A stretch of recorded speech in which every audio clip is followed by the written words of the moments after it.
behind the creation of the holiday dishes we love best. These are the stories of American Eats holiday foods.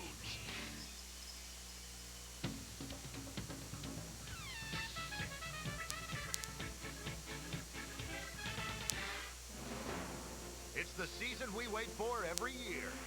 Pilgrims and parades, Jingle Bells and Jack Frost, gift-giving and family gatherings, and of course, lots and lots of food. Welcome to the holidays. From Thanksgiving to New Year's, it's almost 40 days of festive feasting, gorging, gobbling, guzzling, and slurping. It's an American cornucopia of good-natured gluttony and impressive indigestion. And everybody's got their favorite holiday dish. I would say the basic would have to be turkey stuffing and cranberry sauce. If you didn't have that, you are not celebrating Thanksgiving, and please don't try to claim that you are. What is Thanksgiving or Christmas without stuffing? Sweet potatoes. Spinach balls. Really good fruitcake. What the hell is a fruitcake? Red beans and rice. Chestnuts roasting on an open fire. Oyster andouille cornbread dressing. It's all good. All you need is a fork and a knife. It's all good. But behind the bounty is the multi-billion-dollar business responsible for making the holidays happen. Every year, American companies crank out nearly 700 million pounds of cranberries. They boil, stretch, and twist more than 1.8 billion candy canes. And to satisfy our holiday turkey taste buds, they raise 250 million of the flavorful fowl, of which almost a third are consumed in November and December. A process best exemplified by the Jenny O Turkey Store. During the holidays, our production does step up considerably. We have the capabilities of doing 85,000 birds a day, which is equivalent to roughly 1,300,000 pounds of live weight a day. The Thanksgiving turkey that you're used to consuming at the holidays, that turkey is a hen, it's a female bird, and generally you'll buy it in a 12 to 14 pound range. At Jenny O and most other commercial farms, hens are artificially inseminated to produce around 90 eggs during a 25-week cycle. Most hens go through just one cycle a holiday season. In order to end up with the best-tasting bird, the turkey is fed a diet of corn, soybeans, and vitamin-infused water. We don't use hormones or steroids in our product. It's a wholesome diet that our turkeys are fed. We have 2 research and development facilities where we continuously look at the diets that our turkeys are fed so that they can provide the optimum form of turkey and the optimum size of turkey. After 15 weeks, the result is a bird bred to match the American tastes. Huge, broad breast packed with tender meat and weighing around 15 pounds.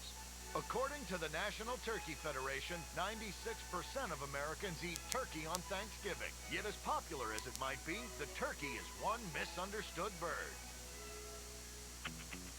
For instance, many people believe that the turkey was served at the first recorded harvest feast in 1621, later called Thanksgiving.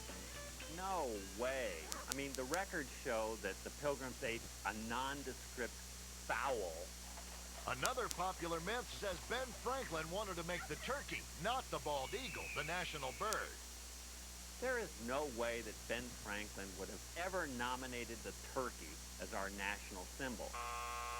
Ben Franklin didn't really love the turkey. He just hated the bald eagle.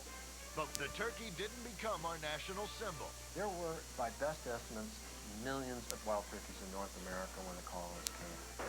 Many early descriptions are of people taking their muskets out their front door, firing a musket, ending up with 2 or 3 turkeys, and then going back into the house and then preparing them for dinner. Along with the wild turkeys, there were turkeys that had been domesticated by the Europeans. Domesticated turkeys weighed about 20 pounds. Wild turkeys could weigh up to 60 pounds. Turkeys can fly, but for a very short distance. The 60-pound ones can't fly at all. So they were the ones that were captured first and were eaten first. But because they were so easy to catch, they disappeared very quickly, and the domesticated turkey began to replace them. The domesticated turkey took center stage in the American imagination when President Abraham Lincoln declared Thanksgiving a national holiday in 1863. At that point, the price of turkey drops dramatically.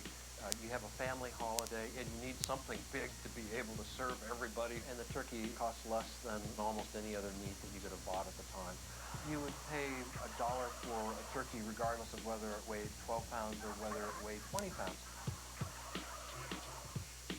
Even though most turkeys sold to the public were already plucked, turkey breeders came to care a great deal about the color and beauty of the feathers. A big reason? Turkeys were starting to be exhibited at poultry shows and state fairs, where competition to create prize-winning turkeys was fierce. This drove many sellers to breed their turkeys with beautiful feathers. And as the 19th century was ending, one particular breed was well established as the gold standard, the bronze turkey. The bronze turkey was popular because it had these beautiful bronze feathers. Compared to today's turkeys, the bronze had a smaller breast and more dark meat, but that was about to change. And it really isn't until the early 20th century that the turkey growers look around and say, no one buys turkeys because of the feather, they buy it because of the meat. And at this point is when the shift goes from selling a turkey as a unit to selling a turkey by the pound. By the 1930s, farmers were breeding turkeys not for their feathers, but for their meat, giving rise to the broad-breasted white turkey. But there was a problem. As these turkey breasts got bigger, the turkeys became less mobile. Not only could they not walk, they couldn't breed naturally. In 1934, the United States Department of Agriculture developed the first practical method of artificial insemination for turkeys, thereby making it possible to concentrate on breeding more broad-breasted turkeys for market. One of the most popular names they came up with was the bronze Mae West, because the birds, like Mae West, were developed frontally. By the 1950s, turkey production was at an all-time high, but these modern turkeys with more white meat were missing something. The broad-breasted white is virtually tasteless. That's because the majority of the bird was white meat, which is less flavorful than dark. The dark meat has lipids in it, fat. When you cook these fats, they make the dark meat tastier and juicier. The broad-breasted whites had another problem besides lack of flavor, dryness. But don't blame the bird, blame the cook. In the past, with the wild turkey, they required a lot of cooking. That was tough meat. With the introduction of the large-breasted turkeys, the average American housewife was cooking the turkey longer than she should have. And as a result, it was coming out drier. Today, your holiday turkey arrives ready to go in the oven with little fanfare. But how it gets that way is an exacting process. Just ask the guys at Jenny O. The birds that you've seen were processed about 3.5 hours ago. They've been chilled down to 35, 36 degrees. They grade the bird here, so everything that is A grade comes down to their scale. Because birds are different sizes, they have to be sorted. Then the like-weighted birds are kept together, and the machine is programmed to process that particular size. Once the proper size is set, the birds are ready for packing according to the consumer's orders. Some of the product gets a pop-up timer, and that's put into the thickest muscle part of the bird. Invented in the 1950s, the thermometer has an outer casing wrapped around a pop-up stick, a spring, and a soft metal alloy. When the temperature hits 185 degrees Fahrenheit, the exact temperature needed to cook a turkey, the alloy melts, freeing the stick, which pops up. Once the thermometers are added, the turkey is put into a bag that is vacuumized. The turkey then moves to the net room, where the bag and netting are tightened around the product to give it a uniform appearance. The turkey is then either frozen, which takes about 22 hours at below zero temperature, or sent to the grocery store fresh. If you're buying a fresh turkey, that turkey was generally processed anywhere from 2 to 3 weeks prior to the time that it was consumed. While companies like Jenny O can provide farm-fed turkeys to your table, the one thing they can't do for you is decide how to cook it. When we return, a Southern turkey tradition comes under fire by the country's safety experts. Plus, the technological marvel that made ham user-friendly. Tired after a Thanksgiving feast? Don't blame the tryptophan in the turkey. This amino acid, which produces sleep-inducing serotonin, kicks in when the stomach isn't full. The post-turkey fatigue is most likely carbohydrate overload. These days, some people are blazing a new path to the holiday table. That's right. This ain't your grandmother's turkey. Deep frying a turkey.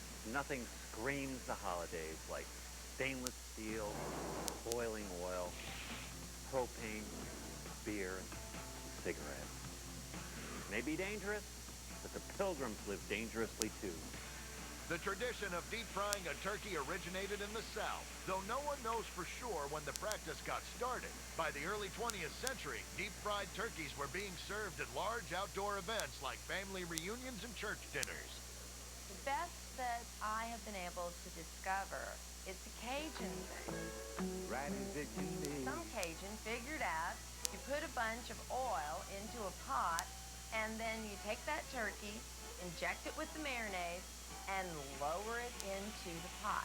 The turkey cooks for 3 minutes a pound. 12-pound turkey will take you anywhere from 36 to 40 minutes. When you fry the turkey, the skin seals up tight, cooking the turkey in its own juices, tenderizing itself and becoming very moist. I think anybody who cooks a turkey in any other way than frying is crazy out of their mind. Crazy or not, the deep-fried turkey remained a Southern specialty until the mid-1990s, when its popularity started to catch on with the rest of the country. The best thing about deep frying is that a big vat of boiling oil attracts men. The men drink a cocktail, gather around that big fire. You know, it's almost like a caveman thing. It's irresistible. But that caveman thing can have some serious drawbacks. Underwriters Laboratories is an independent, non-profit safety testing organization. We recently tested several models of deep-fat turkey fryers and find that this method of cooking can be very hazardous. If you've never fried a turkey before and you get your grease, say 375, you're taking a turkey that's coming from the ice box, cold. It has all kind of juices in it, just water from the turkey itself. You're putting it in that hot grease. If you drop it in that grease right all at one time, it's a bad reaction between the water and the hot grease. Any oil that spills out of the pot can easily fall onto the flame, igniting the fryer. You need a lot of knowledge before you begin working on your fried turkey. Deep frying the turkey safely is one way to reinvent a fabled holiday table staple. Turducken is another. Turducken literally is a chicken inside a duck inside a turkey with dressing on the outside. Also called the Chucky, turducken is another Southern invention, albeit one with European roots. In the Renaissance, a cavity would have been filled with other fowl and other animals, and in addition to stuffing. So you debone the turkey itself, you would debone a duck, whatever else you wanted to put inside the turkey. In modern times, several people have claimed bragging rights for the creation of the turducken. A Bear's specialty meats in Maurice, Louisiana is one of them. There's a lot of people that say that they were the first one to make it. They have a lot of different stories. We got a pretty plain and simple story, and it's never changed. We opened during the holiday season in 1985. An old farmer walked in. I don't know to this day who he was. He just walked in with a turkey, a duck, and a chicken that he'd killed out of his backyard. The farmer asked a bear to debone the birds and put the smaller ones inside the turkey, along with some sausage dressing. I thought he was crazy asking for that, but we did it. He ended up not being crazy. To make a turducken from scratch, you take a chicken, a duck, and a turkey, and you debone all three birds, lay out the turkey, season it, put a little pork stuffing, lay out the duck, season it, put a little pork stuffing, lay out the chicken, season it, put cornbread dressing, and then you fold them up. Now here's the tough part, getting it all sewed up and not making a mess. The turducken ends up weighing 16 to 18 pounds when it's done.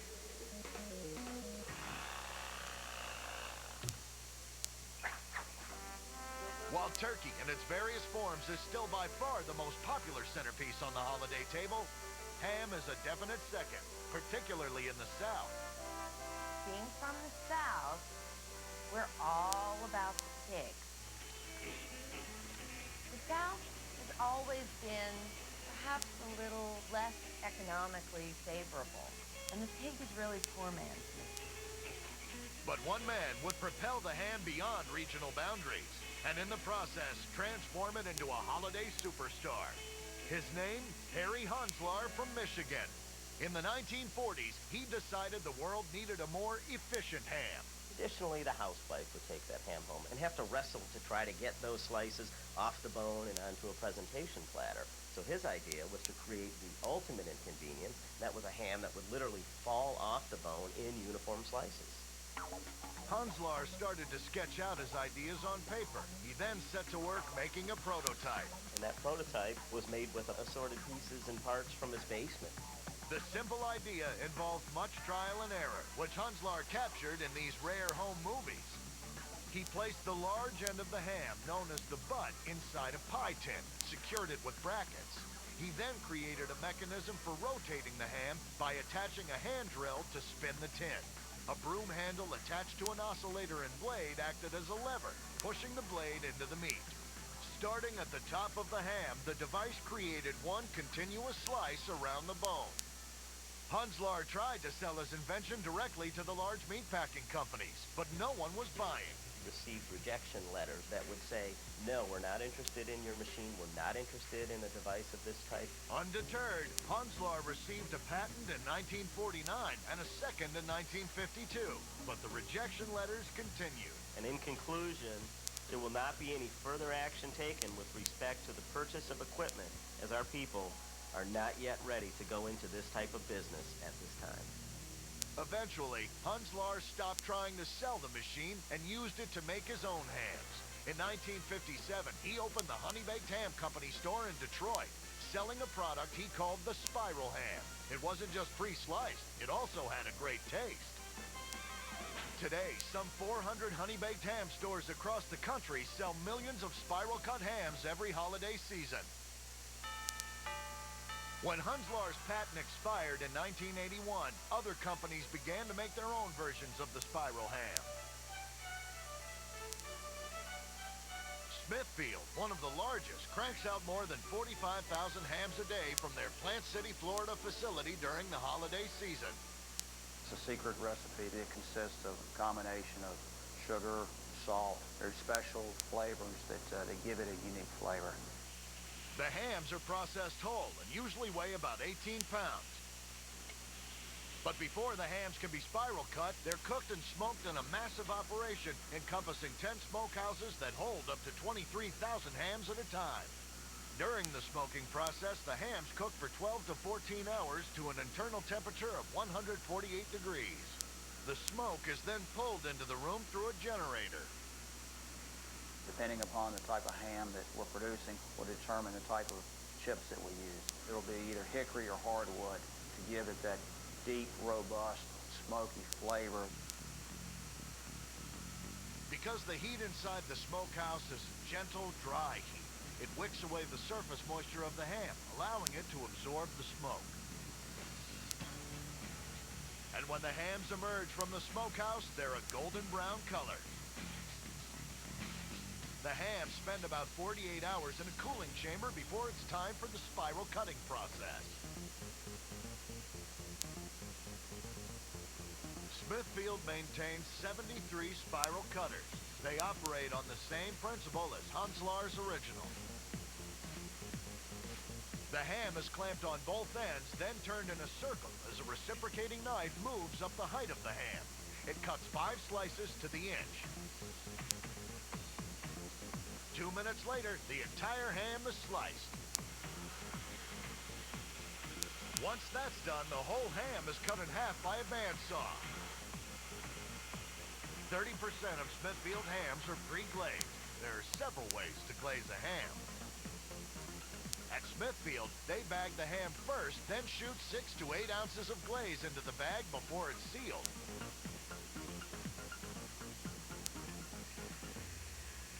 Other Other companies like Dearborn glaze the ham before packaging. The glaze is sealed using a blowtorch. Either way, these days the spiral ham is holding its own as a bona fide main dish for the holiday season. Coming up, the surprisingly sophisticated technology behind a holiday harvest. And later, a Christmas sweet that gets no respect. Turkeys raised near U.S. Air Force testing sites have been known to drop dead from heart attacks when exposed to the sound of a sonic boom. Cranberry sauce. Most people only eat it once a year, and that's on their holiday table. Despite the rarity with which we embrace it, there's something endearing about the stuff. Cranberry jelly in the South is a big deal. I do have a great fondness for jellied cranberry sauce out the can.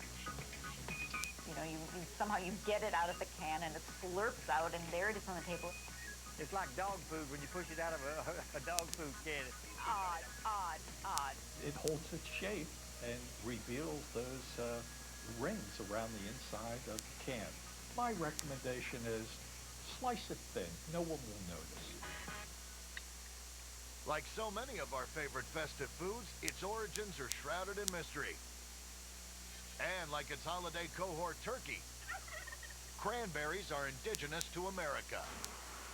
Cranberries were one of the few foods that were actually domesticated by American Indians on Eastern America. Cranberries were used by the Native Americans to make a survival cake called pemmican, which is a mixture of grains, venison, animal fats, and cranberries all pounded together and formed into a cake. It's kind of like an olden-day granola bar. Introduced by the Indians, colonists ate the berries in a variety of ways. Sailors even packed their boats with the vitamin C-rich cranberries to ward off scurvy. The sugar-packed sauces and jellies we enjoy today are post-colonial inventions. Sugar was very costly in colonial times, and as the sugar price declines, then you begin to have cranberry sauce. Really isn't until the mid-19th century that the cranberry sauce that we think of survived.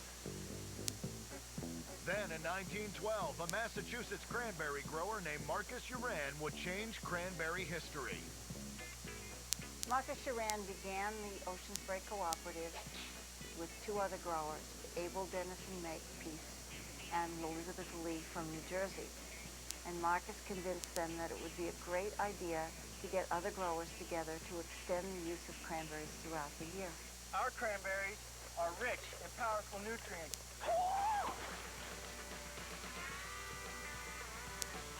The first bottle of Ocean Spray cranberry sauce rolled out of the factory in Southampton, Massachusetts in 1930. Canned sauce was introduced in 1941.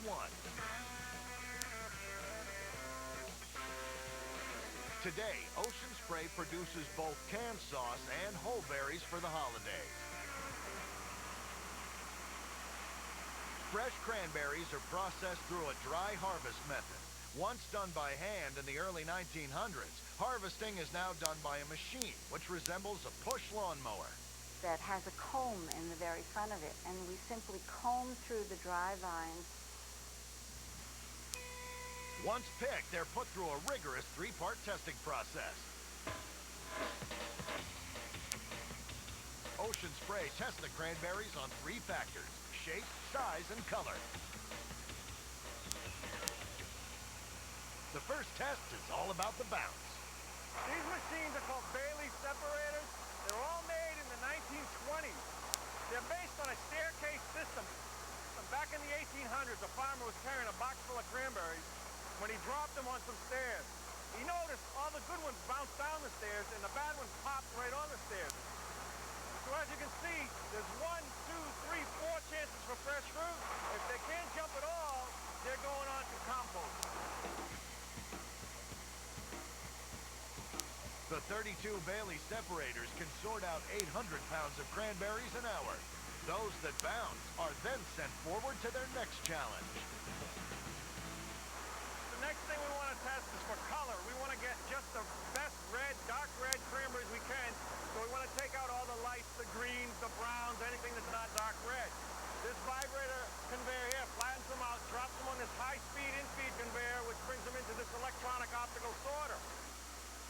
the decidedly old-school Bailey bounce separators, the electronic optical sorter is much more high-tech. This optical sorter has a camera on the top and a camera on the bottom. The rejected berries are blown from the conveyor belt by a blast of air. There's 126 air ejectors across it. The cranberries fly right underneath. When a camera sees an off-colored cranberry, it'll say air ejector number 82, fire. Air ejector number 1, fire. It'll knock out that white, brown, whatever we don't want. It sounds like a machine gun fire, and that's how fast this thing goes.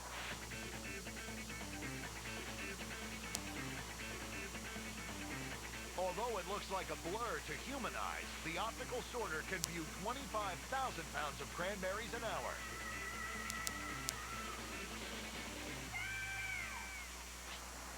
The final test for cranberries is visual. Using black lights to highlight the paler berries, hand sorters discard any errant cranberries that may have snuck through. By the end of the testing process, 60% of the cranberries are ready to be bagged and sent to the supermarket. Only a small percentage of cranberries are dry harvested. To make the ever-popular canned cranberry sauce, Ocean Spray uses a method called wet harvesting. That's when the dry cranberry bogs are flooded, then harvested. There's approximately 10,000 acres of cranberry bogs that we have to flood, harvest, and deliver.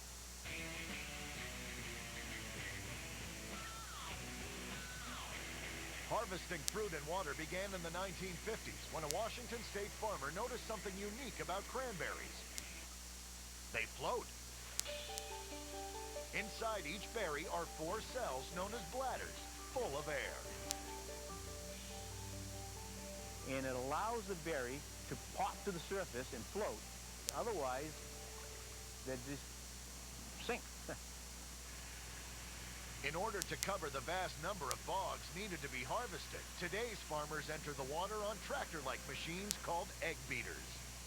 This is the typical Massachusetts cranberry harvester. And this is the main component. This is what we refer to as the egg beater. It's approximately 8 feet wide. The berries are floating. The berries are trying to float to the surface, but they're attached to the vine. And these beaters will agitate the water or knock the cranberries off. The berries will float to the surface. Once they're collected, the cranberries are sent to the canning processing plant.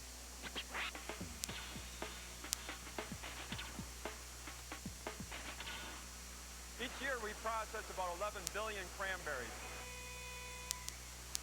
The first step in the process starts here. The cranberries come straight off the bog. We unload them, and then we dump them into a hydrolift. This is a water process where we clean the berries, and then they're sent upstairs to make jelly. Whole berries are combined with water and press cake, a pectin-rich substance which assists in the gelling process.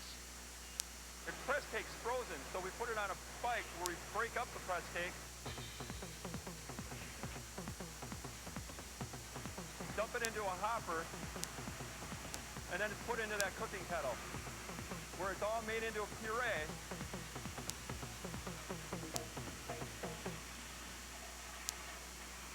Once pureed, the sauce is sent through pulpers, large metal augers, which remove the berry skins, seeds, and press cake. Sugar is then added as the sauce is brought to a rolling boil for 10 minutes. Then it goes through a series of tests, where it's checked for consistency, color, and sugar levels. Once the levels have been checked, it's ready to be canned, cooled, and packaged. We haven't really changed the recipe for cranberry sauce. It's still cranberries, water, and sweetener. I guess when you have a good thing, you just kind of stick with it.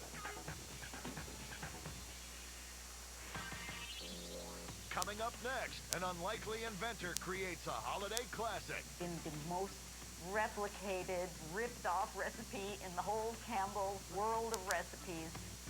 And later, take a spin on the candy cane assembly line. During the holiday season, Jones Soda Company releases holiday-flavored sodas, including turkey and gravy, cranberry sauce, and wild herb stuffing. Side dishes. To some, they are more important than the main dish.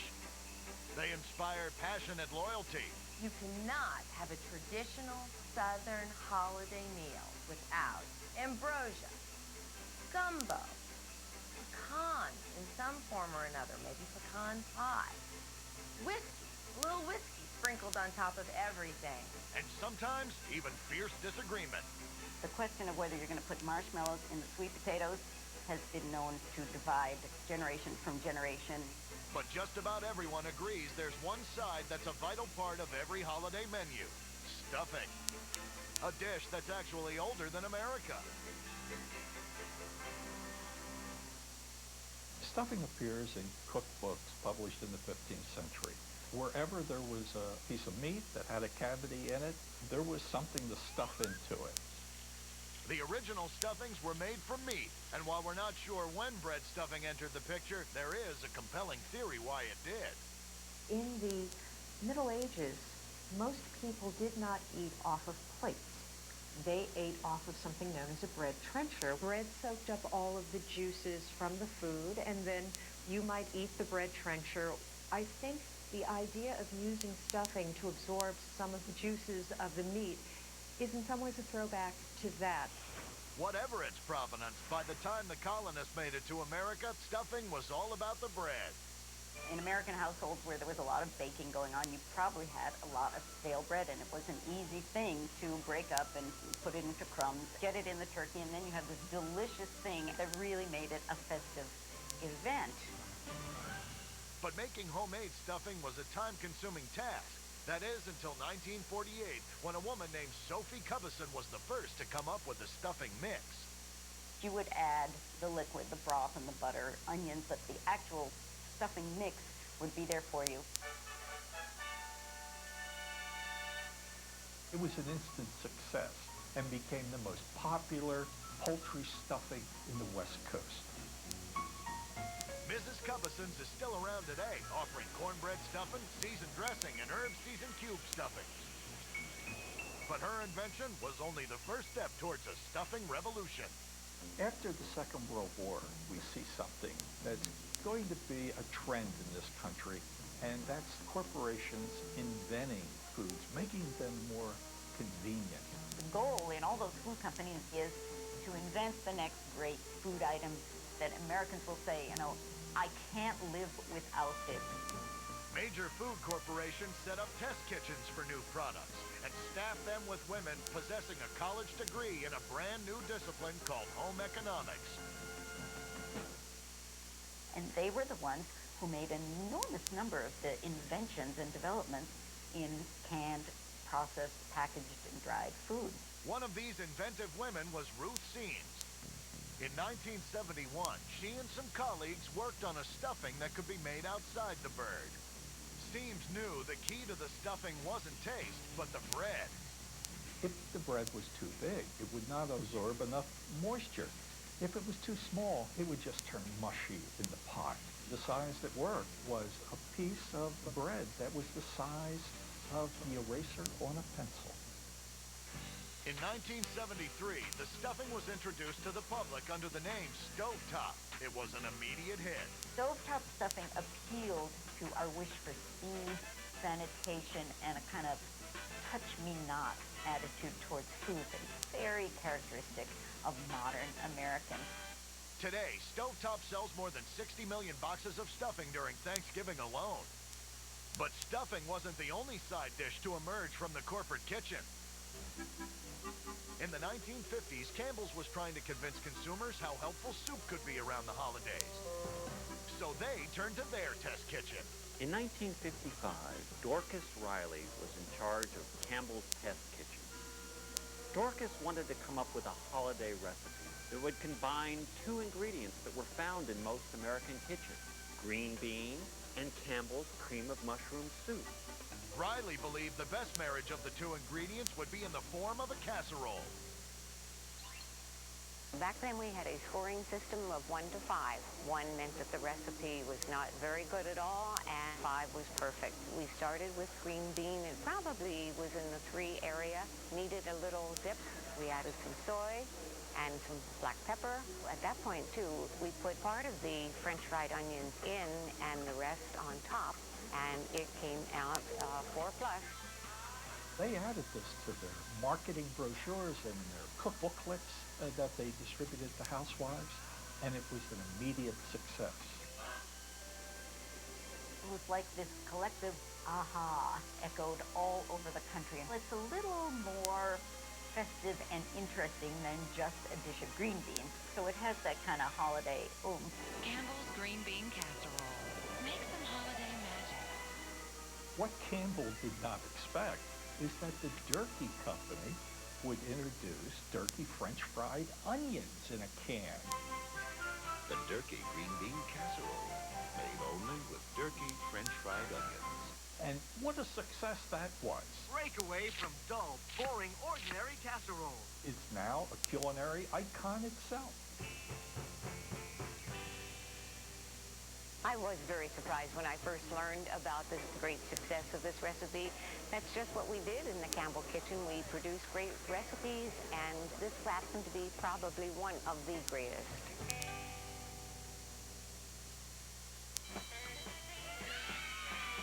Coming up, a sweet treat gets its stripes on the assembly line. And we'll answer the age-old question, What the hell is a fruitcake?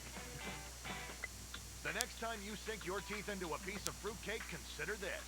According to Harper's Index, fruitcake has the same density as mahogany wood.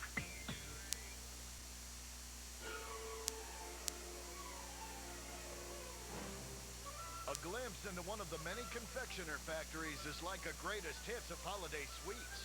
Pumpkin pies, Yule logs, peppermint ribbon candy made the old-fashioned way. And a favorite of both the naughty and the nice, chocolate Santas. But there's one sweet above all others that truly says it's Christmas.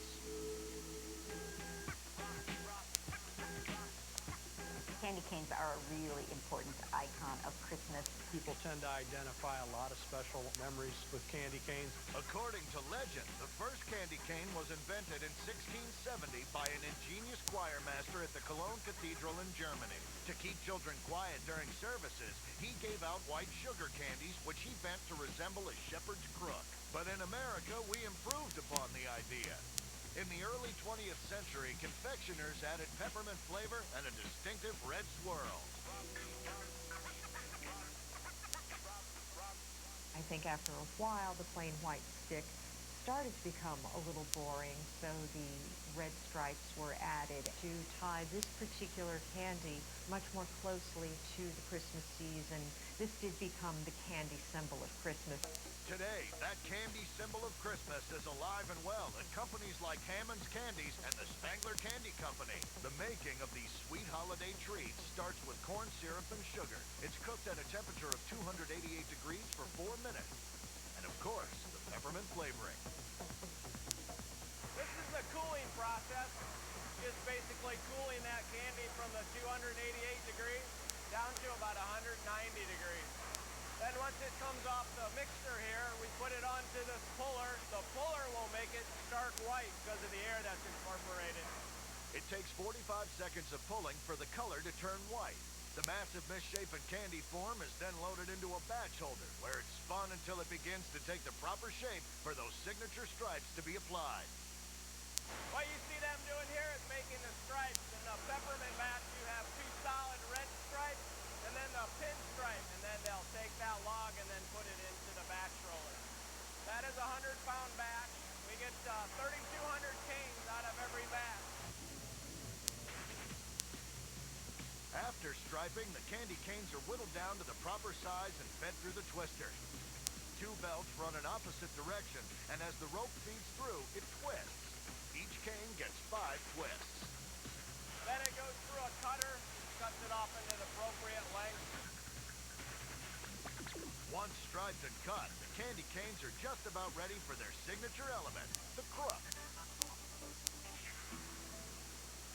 At a traditional shop like Hammond's, they still make candy canes by hand, cutting and crooking them to size. Spangler's employs a mechanized method. The canes are first wrapped before being given their distinctive shape. Most people think a cane is probably crooked and then wrapped. We actually wrap it and then crook it. It's got to be warm. If it's too cold, then it'll actually break instead of crooking. So it's got to be just the right temperature or you'll have problems. Once properly crooked, the completed candy canes are quality checked and packaged. The way the process works is you'll see the two lights, and that is a camera that actually shows the exact location of where the cane is at on the black belt, which then goes to the robot. The robot then picks up 3 canes at a time for packaging. We make 1.5 million canes a day in our Bryan facility, and we make them all year. We never stop. So it's Christmas, it's Spanglers all year long. While the candy cane is one of the most beloved symbols of the holiday season, one of the most controversial is surely the fruitcake. It's been fiercely defended. The taste?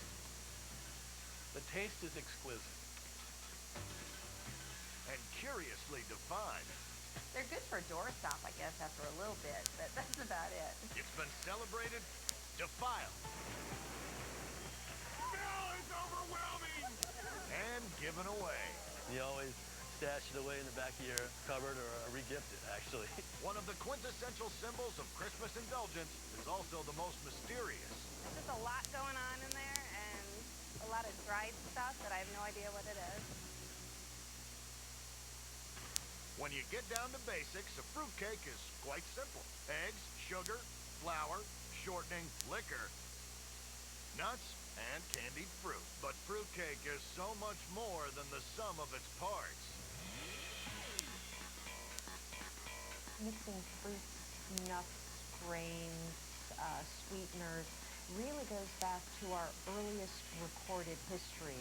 The ancient Egyptians put the fruitcake into the tombs for the pharaohs to eat during the afterlife. Eventually, fruitcake took a more celebratorial role, being made for weddings and other communal celebrations. Making a fruitcake for the holiday season is just a natural progression.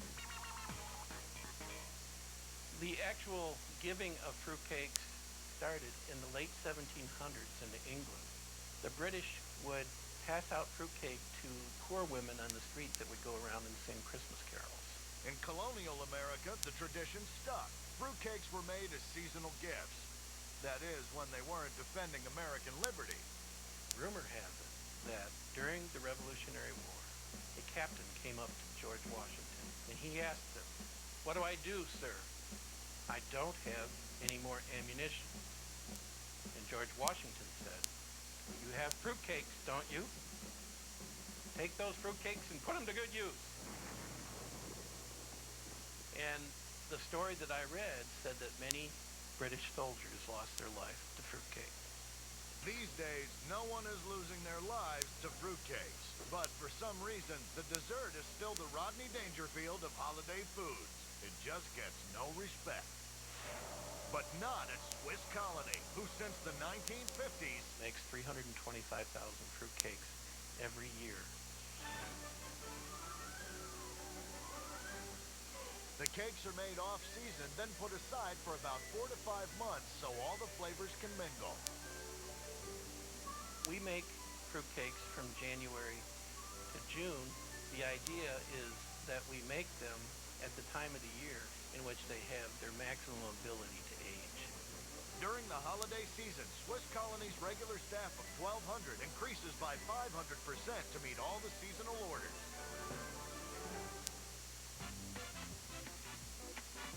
From Christmas sweets to deep-fried treats to all those delicious side dishes, it's our love for festive foods that make all those holiday moments memorable. Americans are obsessed with food, and they're obsessed with their holiday food and their holiday traditions. It's not the food itself that makes a holiday meal. It doesn't matter whether it's made from scratch or it comes out of a can or a package. It's family being there. That's what it's all about.